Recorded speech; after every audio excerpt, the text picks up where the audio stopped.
안녕하세요. 재미 수업 시간에 재미 수업입니다. 자, 문화와 다양성인데요. 자, 문화 상대주의와 보편주의적 성찰 전 시간에 이제 굉장히 긴 어떤 문화에 대한 설명을 했는데 문화의 어떤 변동, 양상 그리고 이제 전통 문화에 대해서 배웠습니다. 자,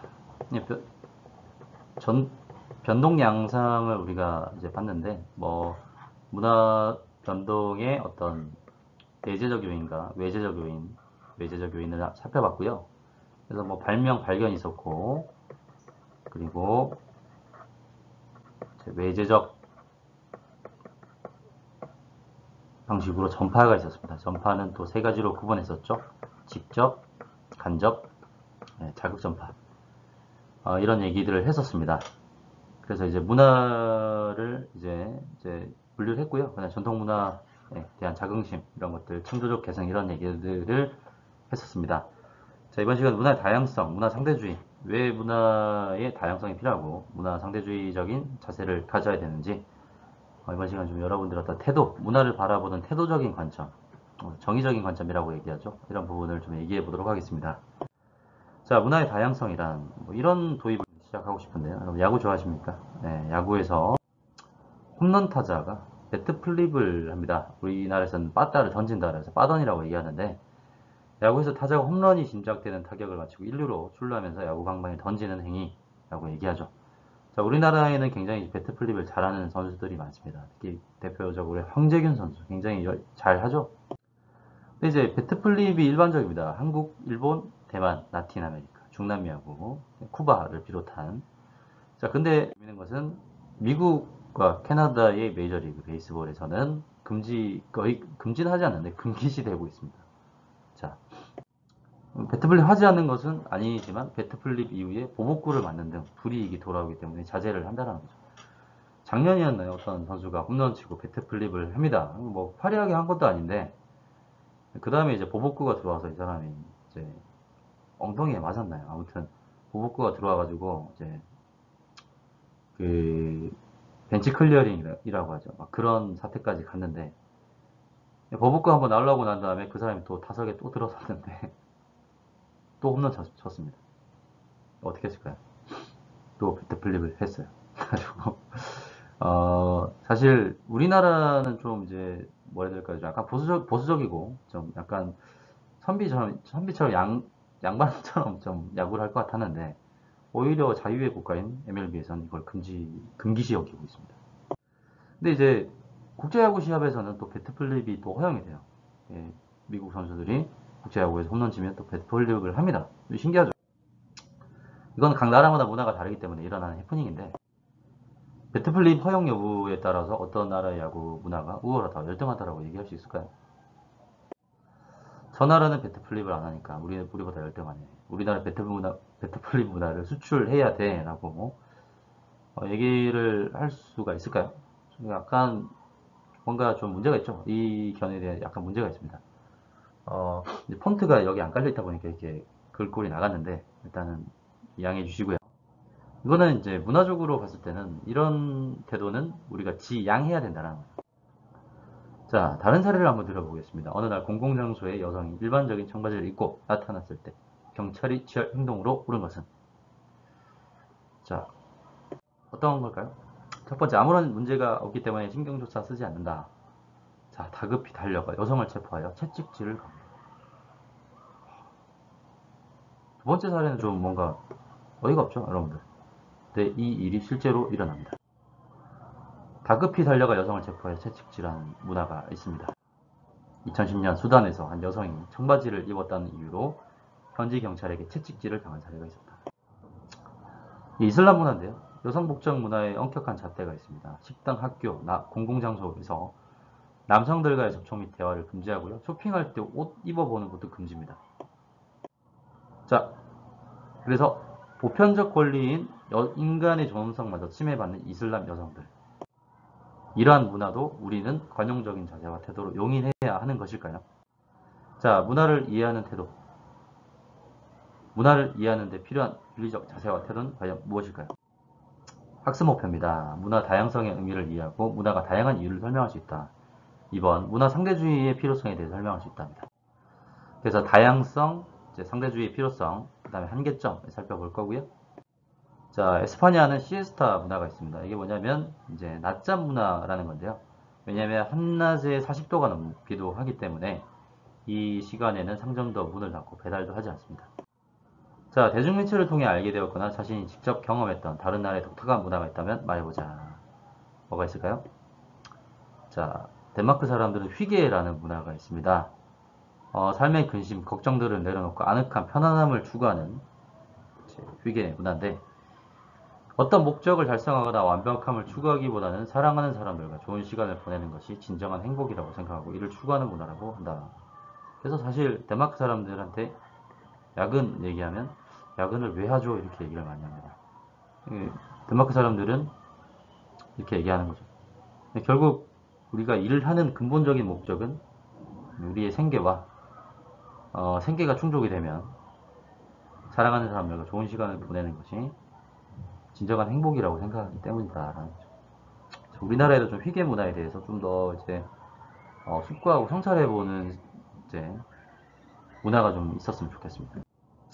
자, 문화의 다양성의 의미 한번 가보자면 지역의 환경, 시대의 흐름에 따라 의식주, 관습과 법, 제도, 종교와 도덕에 대한 생각 등이 다양하게 나타나는 것인데요. 문화 다양성은 왜 필요하냐? 우리들의 삶을 보다 풍부하게 만들어줍니다. 다양한 문화는 사람들의 다양한 욕구를 충족시켜주기 때문이다. 2번, 문화는 그 사회의 사람들이 만든 소중한 물질적, 정신적 자산이므로 보호를 해야 되겠죠. 그렇죠? 그리고 그래서 이제 여러분들 저기 경주 가보시면 경주나 문화 유적지를 가보시면 선생님은 경주 가서 그런 걸 많이 느꼈습니다. 불상 깎아놓은 거 보면 와, 이 사람들이 이렇게 큰 불상을 깎으면서 어떤 마음으로 만들었을까? 그리고 몇백 년이 지났음에도 불구하고 여전히 존재하는 것으로 보았을 때 그 사회 사람들이 정말 심혈을 기울여서 만든 게 아닌가 그런 것이기 때문에 소중하게 보호해줘야 되지 않을까 생각이 들고요. 현재 세대와 미래 세대의 더 나은 삶을 위함이다라는 거죠. 현재 세대도 그리고 미래 세대 역시 문화의 다양성을 보존하면서 미래 세대도 지금 즐기고 있는 문화를 누릴 수 있어야 된다는 겁니다. 그래서 현 세대의 어떤 책임감, 중요성이 좀 강조되고요. 유네스코 문화 다양성 협약입니다. 문화 다양성을 표현한 유네스코의 로고인데요. 모자이크 방식이죠. 그래서 모자이크는 다양성입니다. 다양한 어떤 무늬들이 들어가서 하나의 전체 형태를 만드는데 유네스코 2005년 문화 다양성 협약을 채택합니다. 각 문화의 정책 수립의 자주권 보장, 분쟁 발생 시 해결 절차 제시, 문화 약소국에 대한 지원 등의 내용이 담겨 있다라는 거죠. 우리가 유전적 다양성이 필요한 이유가 그런 거죠. 여러분들 보면 뭐 전염병이라든지 유전적 다양성은 상당히 생존에 유리하다라는 겁니다. 역시 문화적 다양성 역시 인간의 발자취이자 인간의 어떤 생존 방식, 자연과 인간이 만나면서 어떻게 적응해 나간 방식에 대한 얘기이기 때문에 문화의 다양성 역시 인간의 생존과도 밀접한 관련이 있다라는 거죠. 자, 유네스코의 문화 다양성 협약입니다. 요거 포즈 버튼 누르셔가지고 한번 쭉 읽고 넘어가셨으면 좋겠고요. 뭐 중요한 것만 몇 가지 가져와 봤습니다. 1번 문화 다양성이 인류의 중요한 특성이다. 그래서 어떻게 해줘야 됩니까? 모든 이들의 이익을 위하여 소중히 하고 보존되어야 된다라는 거죠. 그리고 이제 9번 보시면 요즘에 이제 소멸과 심각한 훼손 가능성으로 문화적 표현이 위협받는 곳에서 문화 콘텐츠를 포함한 문화적 표현의 다양성을 보호하기 위한 조치를 취해야 할 필요성을 인식한다. 지식산업 혹시 아시나요? 지식산업이 문화적인 콘텐츠를 많이 포함하고 있습니다. 그래서 문화적 표현의 다양성을 보호하기 위해서 세계적인 조치가 좀 필요하다라는 거고요. 그리고 이제 예전에 지금 아랍권 국가에서 지금 내전이라든지 뭐 IS의 어떤 테러 행위로 인해서 굉장히 많은 문화재들이 파괴되고 있는 것으로 알고 있습니다. 그래서 이제 불상이라든지 이런 것들이 굉장히 좀 조치를 취해야 될 것 같아요. 그리고 이제 여러분들 피라미드 아시죠? 피라미드. 피라미드가 있는 곳을 이제 사람들이 많이 가서 놀라는 게 뭐냐면 제대로 관리가 안 된다고 얘기합니다. 피라미드에 낙서도 굉장히 많고 거기 뭐 용변도 많이 보고 실제로 관리가 잘 안 된다 그래요. 그래서 이런 어떤 문화적 다양성을 보호하기 위한 어떤 보호 조치가 좀 필요하다. 자, 문화 상대주의의 필요성입니다. 문화를 바라보는 관점인데 중요한데요. 일단은 자문화 중심주의, 문화 사대주의. 이거 구분을 하자면 문화 절대주의 관점이 있어요. 문화 절대주의. 그다음에 문화 상대주의로 구분하는데 문화 절대주의의 입장에서는 어떤 보편적 기준이 존재해요. 보편적인 기준이 존재합니다. 그래서 그 기준에 맞춰서 그 문화의 우열 혹은 옳고 그름을 따지는데 자문화 중심주의와 문화 사대주의가 문화 절대주의에 속하고요. 문화 상대주의가 있습니다. 이 두 가지 좀 구분하셨으면 좋겠는데 이거는 문화 절대주의예요. 그러니까 문화를 판단할 때 어떤 특정한 기준이 있다고 보는 거예요. 자문화 중심주의는 그 특정한 기준이 뭐냐면 자기 문화를 기준으로 판단합니다. 다른 문화를 부정적으로 평가하는 관점입니다. 뒤에서 자세하게 살펴보겠습니다. 문화 사대주의는 자신이 속한 사회의 문화를 열등하게 생각하는 거죠. 그래서 이 문화 사대주의의 기준은 다른 문화는 우수한 것으로 평가하는 관점입니다. 자, 이에 비해서 문화 상대주의는 문화의 우열은 없고 문화는 평가의 대상이 아니다라고 얘기합니다. 한 사회의 문화를 그 사회의 환경과 역사적 맥락 속에서 이해하는 관점입니다. 자, 자문화 중심주의, 자신의 문화를 최고라 여기며 다른 나라의 문화를 무시하는 건데요. 국수주의, 자기 문화가 최고의 것이다. 그 다음에 콜럼버스의 신대륙 발견, 이거 자문화 중심주의가 바탕되어 있습니다. 서구 중심의 어떤 얘기를 하고 있고 지구상에는 원래 신대륙이 존재했었어요. 그래서 콜럼버스의 발견이라고 얘기하는데 이것도 자문화 중심주의의 사례입니다. 자, 국수주의, 민족주의나 국가주의의 변질된 형태인데 자국의 국민적 특성을 최상의 것으로 여깁니다. 다른 나라의 국민성, 민족적 특성은 철저하게 배척하고 억압하는 배타적 태도다. 국수주의 하면 생각나는 전 시간에 배웠습니다. 예를 들어서 나치즘,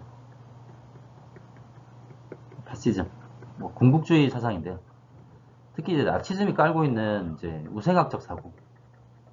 독일에서 우생학이라고 유전적인 결함이 있는 자들, 장애인이라든지 질병에 있는 사람들, 이런 사람들을 다 나중에 죽게 된다라고 얘기가 나옵니다. 그리고 게르만 민족은 뛰어난 유전자를 가지고 있기 때문에 게르만 민족을 제외하고는 열등한 민족은 철저하게 억압하고 배타적으로 생각해야 된다. 그들의 문화는 보잘것없다라고 보는 거죠. 복수주의. 또 나아갑니다. 자, 콜럼버스의 신대륙 발견. 말씀드렸다시피 이미 원주민들이 살고 있었던 땅이었다. 새로운 땅을 발견했다고 얘기한다라는 거죠. 결국 콜럼버스 입장에서 발견이지만 원주민 입장에서 발견이라고 얘기할 수 있을까? 이런 의문이 제기됩니다. 자, 문화 사대주의, 다른 나라의 문화를 맹목적으로 추정하는 건데요. 최만리의 한글 창제 반대 운동입니다. 전하 어찌하여 중국의 우수한 글자를 버리시고 문자를 만들려고 하십니까? 자, 최만리의 상소문입니다. 조종 때부터 지성스럽게 대국을 섬겨 한결같이 중화의 제도를 따랐는데 이제 언문을 만든 것을 중국에서 알면 대국을 섬기고 중화를 사모하는데 부끄럽습니다. 제가 더 부끄럽습니다. 조상님, 제가 더 부끄럽습니다. 자, 중국에 대한 사대주의를 나타내는 거죠. 자, 문화 제국주의, 다른 나라의 문화적 지배와 종속의 질서를 강요하는 겁니다. 자, 식민지배 형태라고 보실 수 있겠죠. 강력한 군사력을 토대로 패권주의라고 보시면 되겠고요. 식민지배를 정당화합니다. 문화상대주의가 각각이에요. 각 사회가 처한 특수한 환경과 역사적 맥락 속에서 문화를 이해하고 평가하려는 태도라는 거죠. 예를 한번 들어보겠습니다. 자파테크라는 부족이 있는데요. 다 벗고 생활합니다. 근데 선교사들이 와가지고 강제로 옷을 입힙니다. 미개하다, 열등하다라고 해서. 근데 알고 보니까 이 사람들이 옷을 다 벗고 사는 이유가 그 사회의 자연환경과 기후의 영향을 상당히 많이 받았다라는 거예요. 왜냐하면 그 사람들이 옷을 입고 다니면 몸에 피부병이 생깁니다. 그 문화는 상이한 역사, 지역 환경에 의해 형성된 것이므로 고유한 가치를 지니고 있다는 생각에서 그들의 문화를 존중하고 이해해야 된다는 거죠. 자, 그래서 상대의 관점에서 인정하고 존중하는 것이야말로 문화 상대주의의 관점이다라는 겁니다. 자, 티베트의 조장 풍습. 이거는 뭐냐면 히말라야 산지를 보면 이제 많은 시신들을 발견할 수 있어요. 잘못 이해하면 시신을 버린 것으로 오인할 수 있습니다.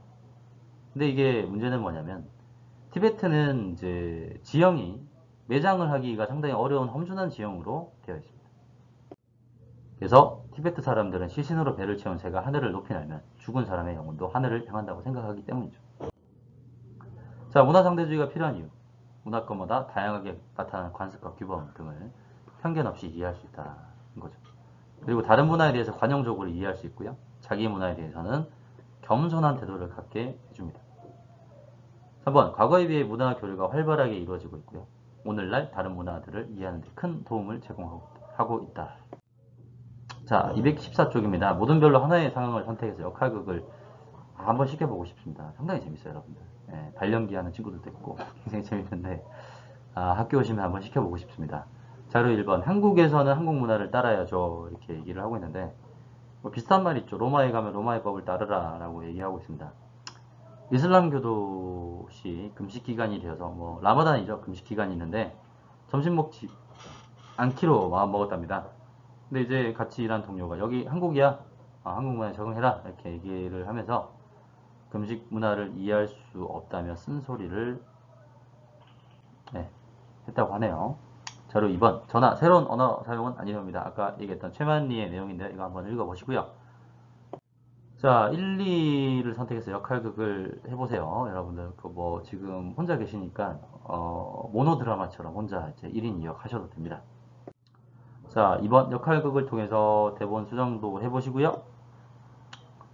회사 동료가 땡땡씨의 종교적 신념을 존중하며 금식이 끝난 후에 점심 약속을 정하는 상황으로 역할극 대본을 수정할 수도 있고, 뭐 교과서에서는 이런 걸 지향합니다. 사실 이런 걸 지향하는데 사실 우리 이슬람 이건 얘기하지 맙시다. 문화상대주의 한계, 극단적 문화상대주의의 의미는 뭐냐면 문화상대주의가 너무 지나치게 극단적으로 갈 경우에 생기는 문제예요. 그러니까 문화상대주의가 바탕으로 하는 건 뭐냐면 인간의 존엄성, 이것을 전제로 하고 있습니다.